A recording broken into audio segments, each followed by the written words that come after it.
নমস্কার, কেমন আছো তোমরা সবাই? আশা করছি ভীষণ ভালো আছো।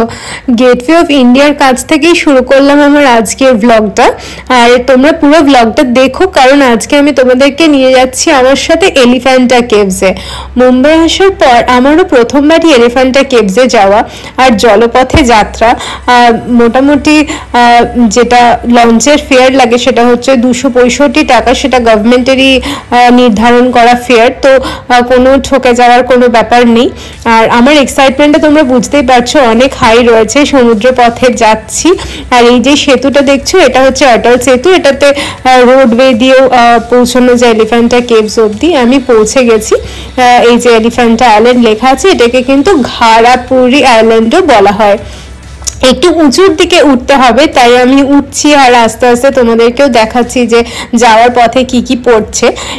এটা কিন্তু ওয়ার্ল্ড হেরিটেজ মনিউমেন্ট। হ্যাঁ, আর এই যে দেখো বাঁদরটা কি সুন্দর খাচ্ছে কুলফিটা।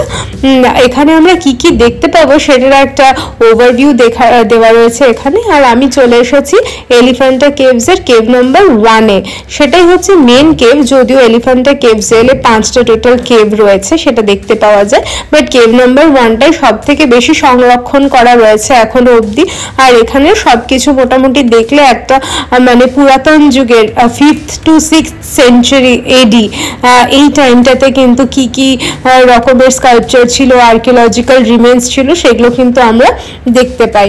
আমি যতটা ক্যামেরা বন্দি করতে পেরেছি তোমাদের জন্য করেছি, কিন্তু আমি এটা বলতে বাধ্য হচ্ছি যে তোমরা যখন এই জিনিসটাকে চাক্ষুষভাবে দেখবে, এটার সৌন্দর্য কিন্তু আরো অনেক অনেক বেশি অভূতপূর্ব। এটা ক্যামেরায় হয়তো এই দৃশ্যগুলোকে অতটাও জাস্টিস করতে পারে না যতটা সচক্ষে দেখলে করা যাবে। এই যে শিবলিঙ্গটা, এটা কিন্তু অত বছর পুরনো আর কি, 5th to 6th সেঞ্চুরি এডি পুরনো। আর এখানে যে কারুকার্যগুলো করা রয়েছে, এই যে এটা হচ্ছে শিবের 3টে রূপ আর কি, প্রোটেক্টর, ডেস্ট্রয়ার আর ক্রিয়েটার, এই 3টে রূপ দেখানো হয়েছে এখানে। তো এটা হচ্ছে মাঝখানে রয়েছে একদম মেন মূর্তি, ত্রিমূর্তি নাম দেওয়া এটার। আর বাকি যেগুলো রয়েছে সেখানে শিবের অর্ধনারীশ্বর, তারপরে আরও অনেক যৌগিক রূপ, এগুলো সব কিন্তু পাথরে স্কাল্পচার করে এটাকে কিন্তু বানানো রয়েছে। দেখতে অসাধারণ লাগবে। এই জায়গায় কিন্তু কষ্ট করে যাওয়াটাকে বলা যায় একদম সার্থক। বাট হ্যাঁ, প্রথম কেভটা যত সুন্দরভাবে সংরক্ষণ করা রয়েছে, বাকি যে কেভগুলো আছে সেটার কিন্তু এই যে স্কাল্পচারগুলো রয়েছে সেগুলো কিন্তু অতটা করা নেই। আর এই যে দেখছো জলটা, এটা কিন্তু সমুদ্রের জল, যেটা কেভের মধ্যে ঢুকে পড়েছে।